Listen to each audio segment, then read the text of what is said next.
It is impossible to open the newspaper or turn on the radio or television these days without encountering a story about artificial intelligence, its marvelous possibilities and its potential threats.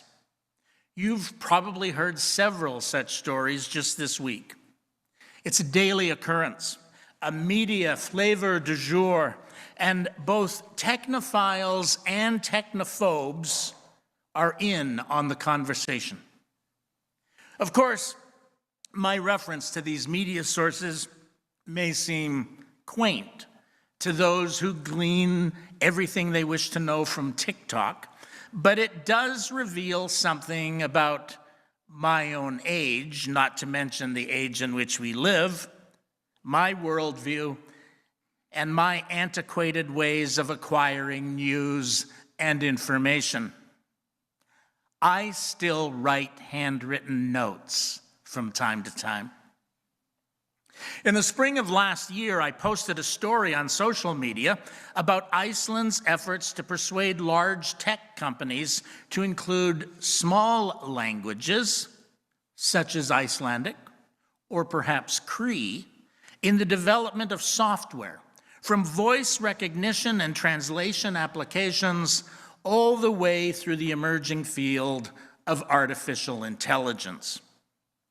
Alas, I can no longer access the news story I linked to my post because of Mark Zuckerberg and Meta's war on Canadian media, which has demonstrated how quickly vast amounts of data, or at least links necessary to access it, can disappear when a capricious corporation exercises its monopoly power. Online storage is a very ephemeral security. What I recall about the news story is that the government of Iceland had reached an agreement with OpenAI, which powers ChatGPT, to ensure that the Icelandic language and data sources in that language would not be drowned out in a sea of English and other major languages in the development of artificial intelligence. The computer age has posed a real challenge to small languages, and many Icelandic leaders have been concerned about being left behind, since the country is more engaged online than any other country in the world. It is therefore more vulnerable to the new landscape of data. In response to my post more than a year ago, Carl von Bayer asked ChatGPT to write a sermon on Icelandic Unitarianism, entering only a few keywords and my name. I laughed at first, but then I read the two sermons that ChatGPT had returned to him. They were good enough to fool the ill-informed, but not good enough to convey accurate and useful information, let alone draw any worthwhile conclusions about the topic. They may have been superior to the word salad that comes out of the mouths of some politicians, but they were neither scholarly in nature nor spiritual in tone. They recited facts, some relevant, some not. But neither sermon showed a real understanding of the topic, and both lacked depth and genuine creativity. Still, it was impossible not to marvel at the fact that one could enter a few keywords and ChatGPT would scour the digital landscape and produce two rather lengthy but differing reports on the subject. It was a little intimidating in a world where quantity often trumps quality. And it did leave me a little anxious about the possibilities for students to fake it till they make it while in school, working their way through classes and subjects, sometimes with teachers who may only be a lesson or two ahead of them in a topic that's been assigned to them by the Board of Education, and perhaps not aware when they are being bluffed.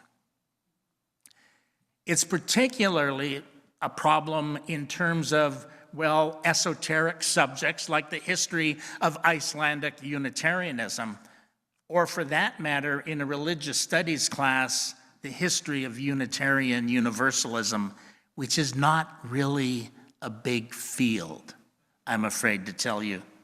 And most professors of religion know hardly a thing about us, except what they may have heard on a prairie home companion many years ago. The first of these sermons was the better of the two, I will concede, offering vague Unitarian platitudes and correctly identifying Matthias Jochumsson, who baptized my great-grandmother, by the way, as a Unitarian thinker in Iceland. But it was more or less a boilerplate description of Unitarians in general, with the word Icelandic tossed in from time to time.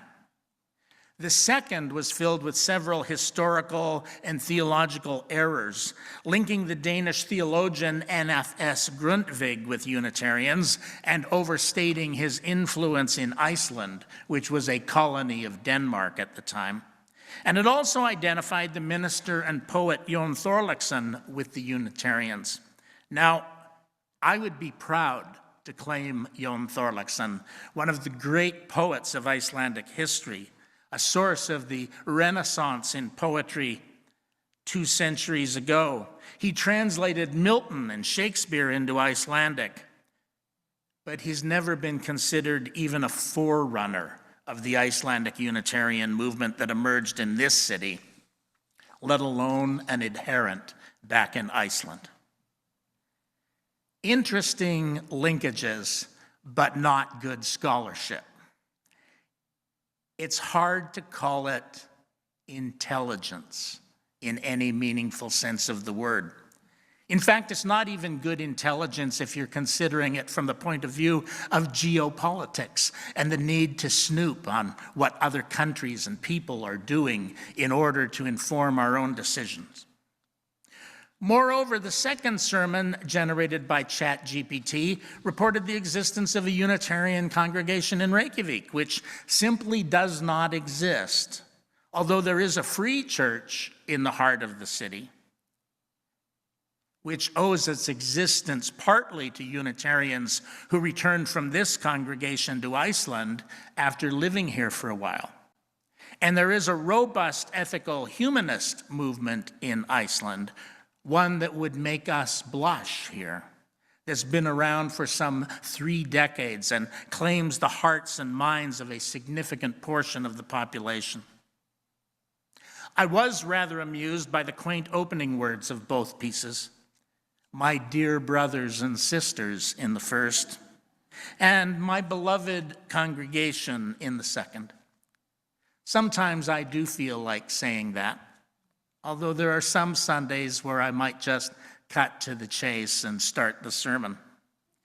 It's a serendipitous echo, though, because Rögnvaldur Pétursson, who served as minister of this congregation during the first 2 decades of the 20th century, routinely opened with his sermons with the expression, Kæra vinir, beloved friends.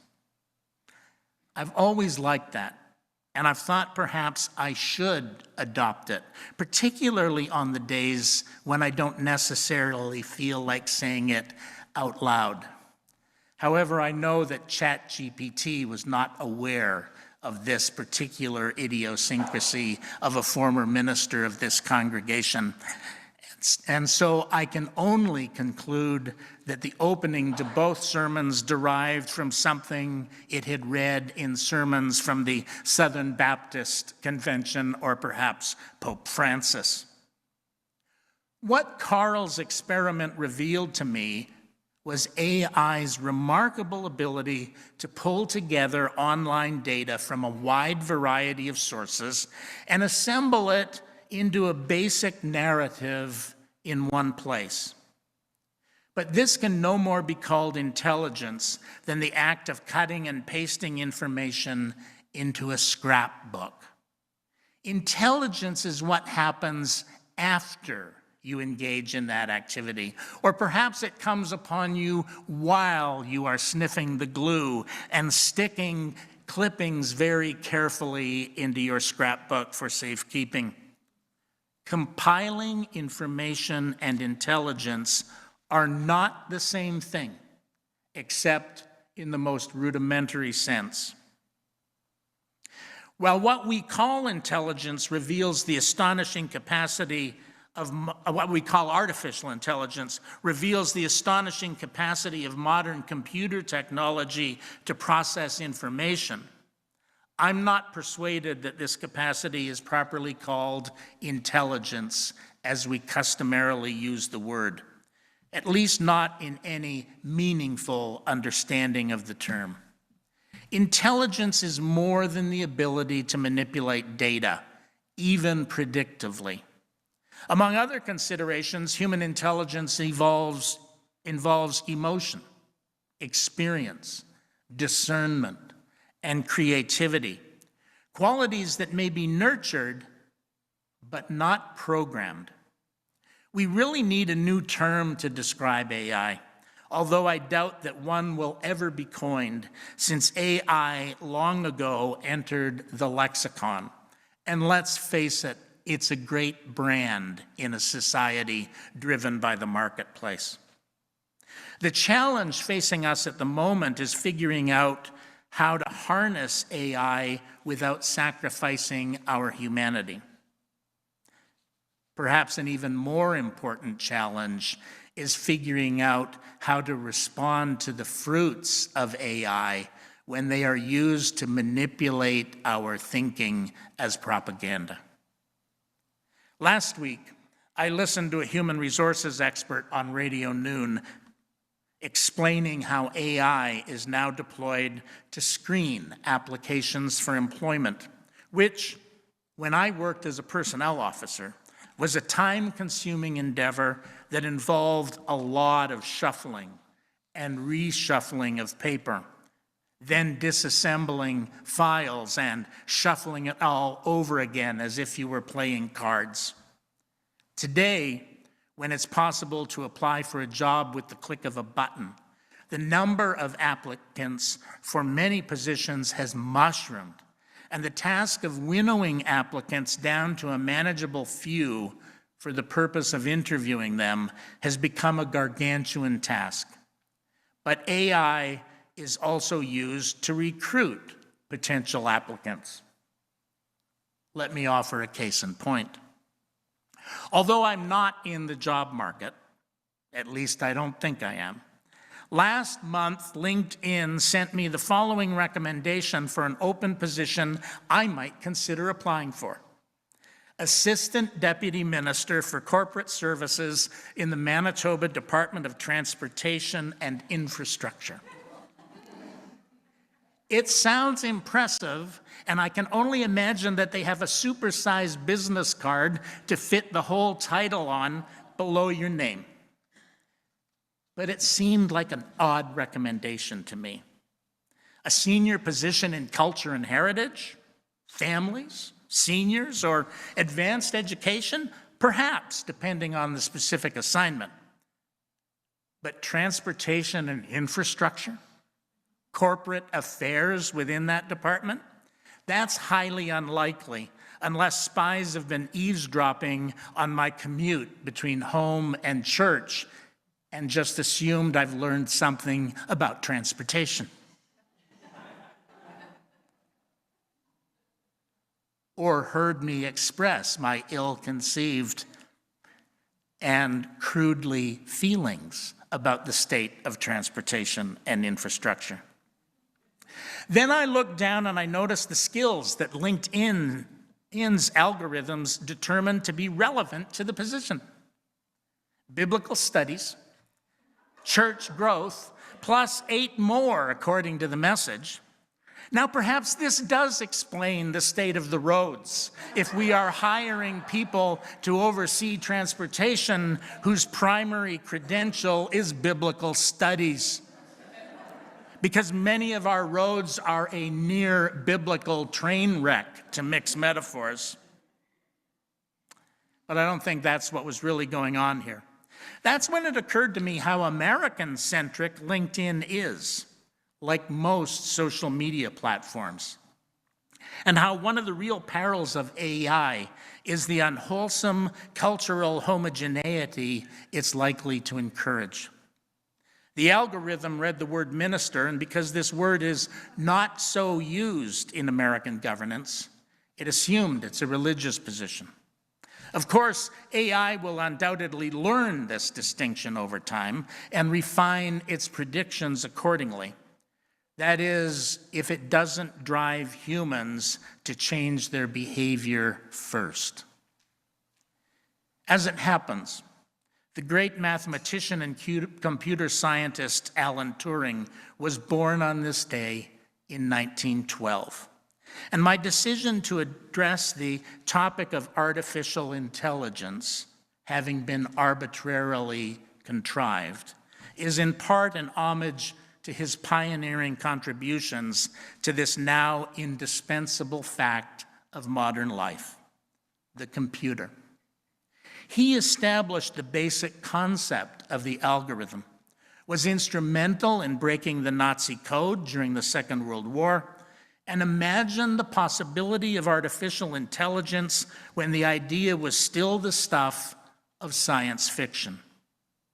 As a gay man, he was also persecuted and prosecuted by the state, which is generally believed to have led to his death by suicide at the age of 41. He was a genius, an underestimated scientist, while much of his life's work was obscured by the Official Secrets Act, but he proved to be one of the most influential figures of the 20th century. In Neil Postman's book, Technopoly, The Surrender of Culture to Technology, he suggested that it was Alan Turing who first suggested that computers were capable of performing functions that might be called intelligent.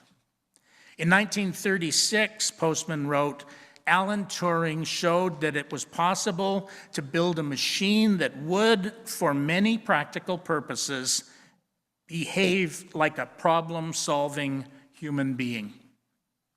Turing claimed that he would call a machine intelligent if, through typed messages, it could exchange thoughts with a human being.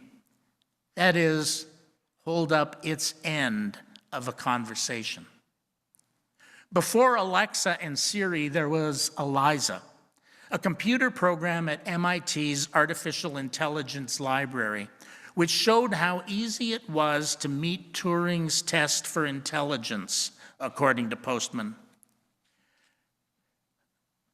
But is even the most advanced computational power of the computer really intelligence? Believing so involves a subtle redefinition of humans as information processors, and nature itself as information to be processed. The fundamental metaphorical message of the computer, in short, is that we are machines. Thinking machines, to be sure, but machines nonetheless. It is for this reason that the computer is the quintessential, incomparable, near-perfect machine for technopoly. It subordinates the claims of our nature, our biology, our emotions, our spirituality. The computer claims sovereignty over the whole range of human experience and supports its claim by showing that it thinks better than we can. However, I would argue that what we call artificial intelligence is still just programming, not genuine intelligence in any meaningful human understanding of the term, and that we really do need a new term to describe it, although I know it's already too late for that. The metaphor of artificial intelligence has already become dominant. Neil Postman, who died 21 years ago, was a frequent guest on Peter Zosky's CBC radio program Morningside, long after the golden age of radio was past. And I always listened to his commentaries with close attention, often pondering what he had to say for days afterward. A communications theorist and professor at New York University, his interests encompassed the interests that he embraced were rooted in the humanities and often challenged the ideology of technology from the industrial age to the computer age. When Postman's book Technopoly appeared in 1992, I had only been using a computer for a little more than a year. And I was resistant to all the prattle about the future of artificial intelligence.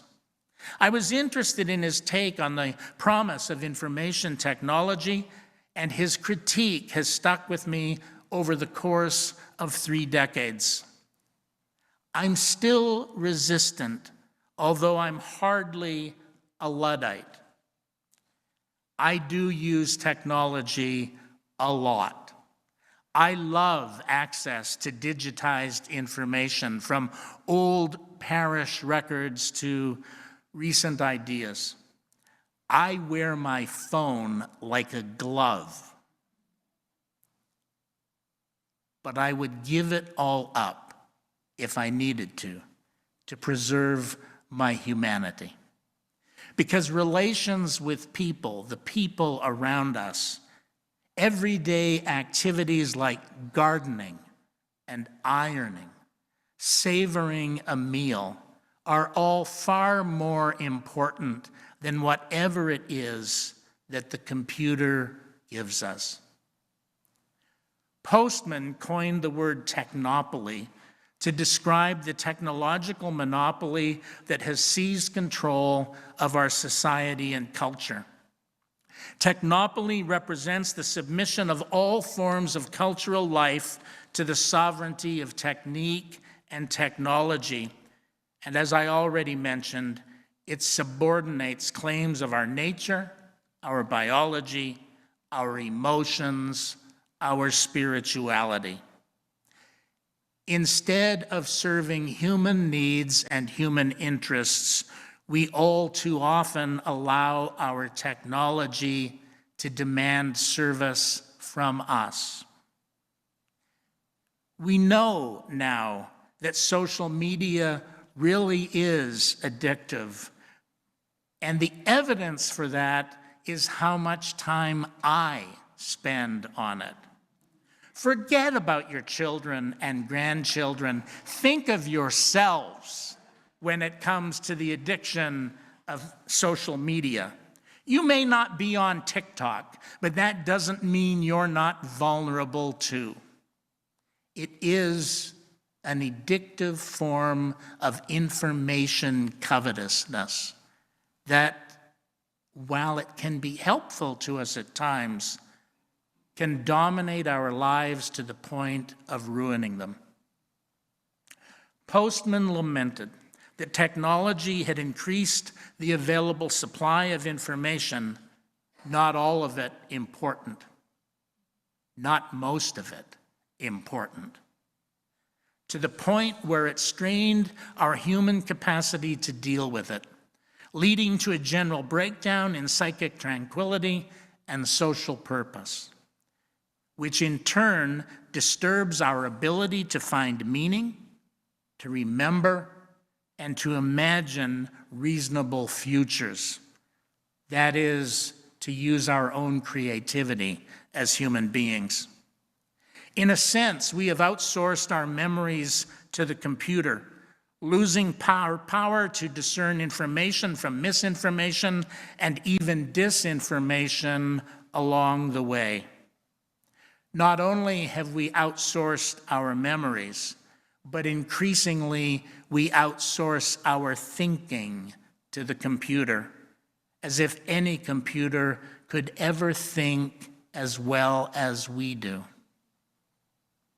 Worse still is the outsourcing of our ability to create works of art and music, the very things which define our human existence, the greatest strivings of humankind.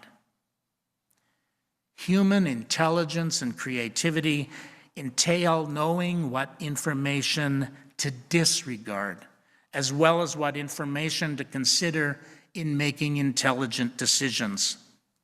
But the computer never forgets. It is the elephant in the modern room. It may be that what we call artificial intelligence is necessary to process the explosion of data that the computer has facilitated. But its inability to forget is a problem.